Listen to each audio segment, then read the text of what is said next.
बच्चों नमस्कार। आज अपन सिंधु घाटी सभ्यता के सामाजिक, आर्थिक, धार्मिक, राजनीतिक जीवन के बारे में पढ़ेंगे।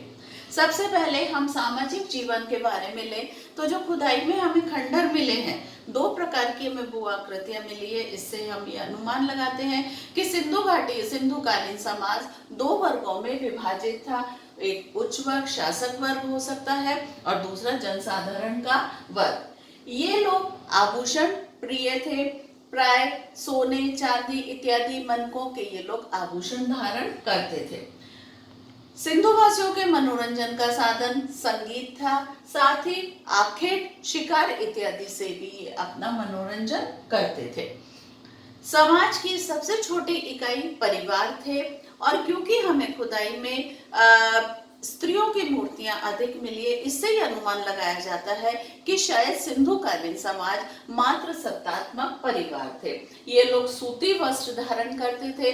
खुदाई में हमें जो अवशेष मिले उससे ही अनुमान लगाया जाता है कि इनको वाद्य यंत्रों का भी ज्ञान था। शायद ये ढोलक इत्यादि वाद्य यंत्र का भी प्रयोग करते थे।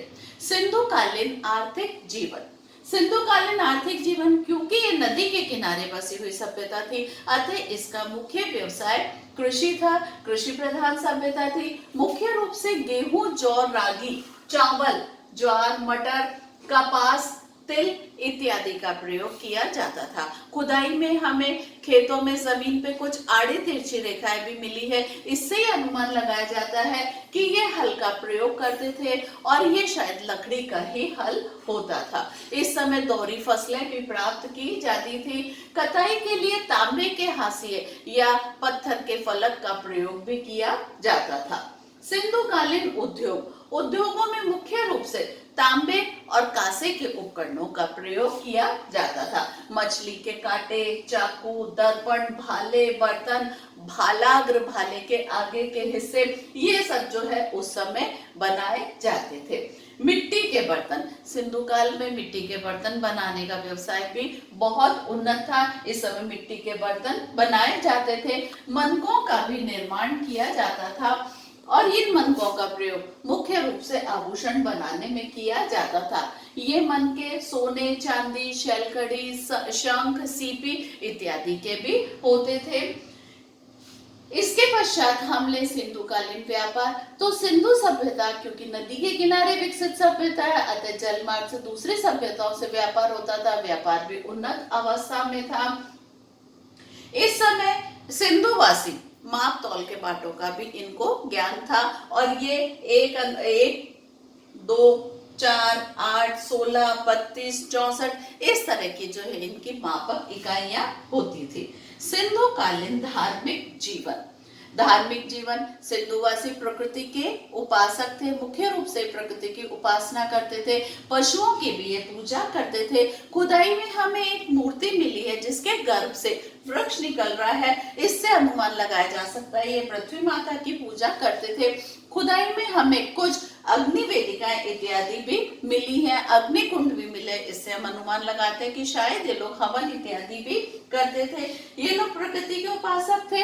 पशुओं की पूजा करते थे। मुख्य रूप से हाथी, बाघ, हिरण इत्यादि की पूजा की जाती थी। और हम आज देखें तो ये सभी पशु पक्षी जो है किसी न किसी देवता के जो है मुख्य सहायक रहे हैं। हमें एक मोहर भी मिली है। योगी की मुद्रा में वो मोहर मिली है जिसके चारों तरफ पशु इत्यादि भी बैठे हैं। सिंधुकालीन राजनीतिक जीवन, क्योंकि सिंधु सभ्यता का भाषा अभी तक लिपि पढ़ी नहीं गई है, अतः राजनीतिक जीवन के बारे में हम कुछ भी नहीं कह सकते हैं। मगर इतनी फली फूली सभ्यता एकदम विनाश हो गया, तो सिंधु सभ्यता के विनाश के क्या कारण थे?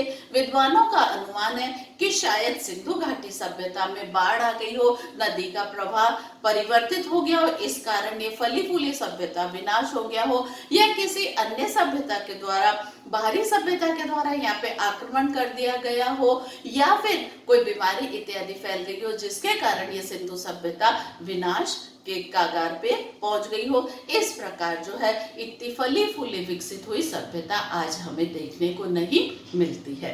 बच्चों, एक बात मैं आपसे कहूंगी कि आपको आगे भी मेरे इस तरह की वीडियो मिलते रहेंगे, मगर आपको सबसे पहले मेरे चैनल को सब्सक्राइब करना होगा। यदि अभी भी आपने चैनल सब्सक्राइब नहीं किया है तो प्लीज मेरे चैनल को सब्सक्राइब कीजिए, लाइक कीजिए और कमेंट दीजिए ताकि मुझे आगे के लिए मार्गदर्शन प्राप्त होता रहे। Thank you.